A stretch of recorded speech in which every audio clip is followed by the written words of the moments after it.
মুহূর্তে মিঠুন চক্রবর্তী মহাগুরু তার একটি মন্তব্য যেটাকে নয়া তত্ত্ব হিসেবেও দেখা যেতে পারে, সেটা হচ্ছে বিজেপির সদস্য সংগ্রহ অভিযান। কারণ 1 কোটির টার্গেট, আর সেই টার্গেট পূরণ করতে রীতিমতো হিমশিম খেতে হচ্ছে বঙ্গ বিজেপি নেতৃত্বকে। তারা সময় চান যাতে তারা টার্গেট পূরণ করতে পারেন, সেই সময় দেওয়ার পরেও একেবারে হিমশিম অবস্থা। সেই অবস্থাকে এবার একটা নতুন তত্ত্বের মোড়ক দিলেন মহাগুরু। সদস্যতা অভিযানে তার এই নয়া তত্ত্ব কি না, বলছেন যে টার্গেট আমরা বেশি দিয়েই রাখি, আমাদের যতটা দরকার ঠিক ততটাই পেয়ে যাব, 9 বললে 8 হয়, 8 বললে 7 হয়।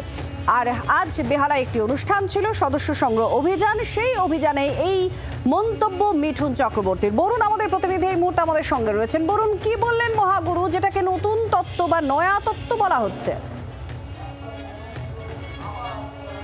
একেবারেই দেখো, মহাগুরু যেটা বললেন যে তারা কিন্তু একেবারেই যে টার্গেট দিয়েছিলেন সেই টার্গেটের থেকে কিছুটা বেশিই বলে ফেলেছেন বা বলেছেন টার্গেট হিসাবে বেশি।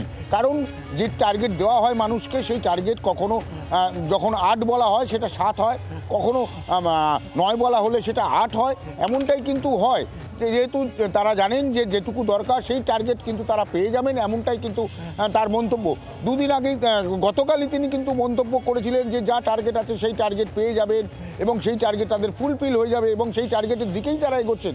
কিন্তু আজ হঠাৎ কিন্তু মিঠুন চক্রবর্তী একেবারেই কিন্তু বেহালায় ট্রাম ডিপোর সামনে, যেখানে চৌরাস্তা তিনি এসেছিলেন, মাত্র 13 মিনিট মতো সেইখানে ছিলেন, অবস্থান করেছিলেন। সেইখানেই কিন্তু তিনি বলেন যে তারা টার্গেট ইচ্ছাকৃতভাবেই বাড়িয়ে রেখেছেন এবং সেই বাড়িয়ে রাখার কারণ হিসাবে তিনি কিন্তু বলেছেন যে এই বাড়িয়ে রাখার কারণ একটাই, যে টার্গেট আমরা দিয়েছি সেই টার্গেট তাদের আশা আছে তারা পেয়ে যাবে, কিন্তু তারা টার্গেটটা একটু বাড়িয়ে দিয়েছেন।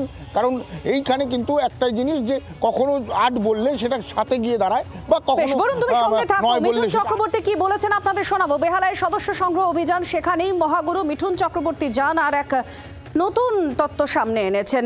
বিজেপির সদস্য সংগ্রহ অভিযানের যে টার্গেট বেঁধে দেওয়া হয়েছে সে সম্পর্কে কি বলেছেন আজকে শুনুন। আমি শিওর হবে, সেই জন্যই বলেছি, দেখা যাক আমরা কতখানি করতে পারি। তবে সত্যি করে বলতে গেলে টার্গেট আমরা জেনে শুনেই বেশি রেখেছি। 10 বললে 9 হয়, 9 বললে 8 হয়, কিন্তু অ্যাকচুয়াল আমাদের মনের মধ্যে আমরা জানি কতটুকু আমাদের দরকার, কিন্তু আমরা একটু বেশি করে বলে রেখেছি। আর এর পেছনে কি কারণ থাকতে পারে? কারণ ইতিমধ্যেই আপনারা জানেন যে 1 কোটির যে সদস্য সংগ্রহ বঙ্গ বিজেপিকে দেওয়া হয়েছে, খোদ অমিত শাহ তিনি এসে টার্গেটের যে আনুষ্ঠানিক সূচনা বলা যায় প্রোগ্রামে সেটা তিনি করেছিলেন। তারপরে দেখা যায় যে নির্দিষ্ট সময়সীমার মধ্যে সে টার্গেট পূরণ করতে পারেনি বঙ্গ বিজেপি। তারপর তারা সময় চেয়ে নেন, আর সেই সময় নেওয়ার পরেও দেখা যায় তারা টার্গেট পূরণে ব্যর্থ। আর এখান থেকেই প্রশ্ন উঠছে যে মহাগুরুর আজকের এই তত্ত্ব, তার পেছনে তাহলে কারণটা কি? আমাদের সঙ্গে মৌমিতা চক্রবর্তী আমাদের প্রতিনিধি আছেন, তার সঙ্গে আমরা একটু এর কারণ জানার চেষ্টা করব। মৌমিতা, মহাগুরুর এই কারণ, এটা কি নতুন একটা তত্ত্ব হিসেবে দেখা যায়? তাহলে যে ব্যর্থতার কথা বলা হচ্ছিল সদস্য সংগ্রহ অভিযানের ক্ষেত্রে বঙ্গ বিজেপির, সেটাকে কি অন্য মোড়ক দিলেন তাহলে?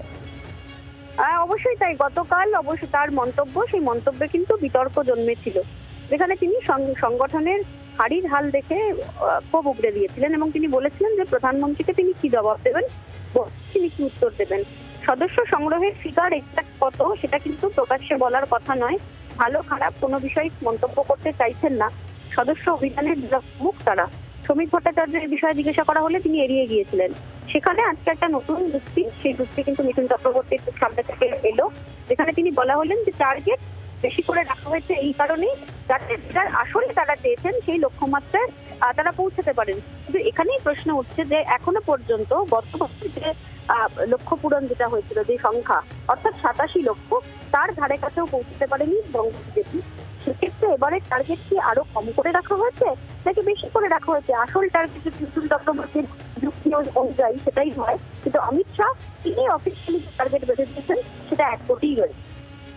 ধন্যবাদ। মৌমিতা চক্রবর্তী আমাদের প্রতিনিধির সঙ্গে ছিলেন এবং আপনারা শুনলেন যে এর কারণটা কি। কারণ মহাগুরু মিঠুন চক্রবর্তী তিনি আজ বলছেন যে ইচ্ছে করে টার্গেট বেশি রাখা হয়েছে, যেমন 8 বললে 7 হয় বা 9 বললে 8 হয়, এই তত্ত্ব তিনি সামনে আনছেন। আর এখান থেকে প্রশ্ন উঠছে, বিজেপি বঙ্গ বিজেপিকে যে সদস্য সংগ্রহ অভিযানের ক্ষেত্রে টার্গেট বেঁধে দেওয়া হয়েছিল, সেই টার্গেট পূরণ করতে না পারার যে কারণগুলো সামনে আসছিল, কোথাও কি সেগুলোকে ঢেকে দেওয়া হচ্ছে?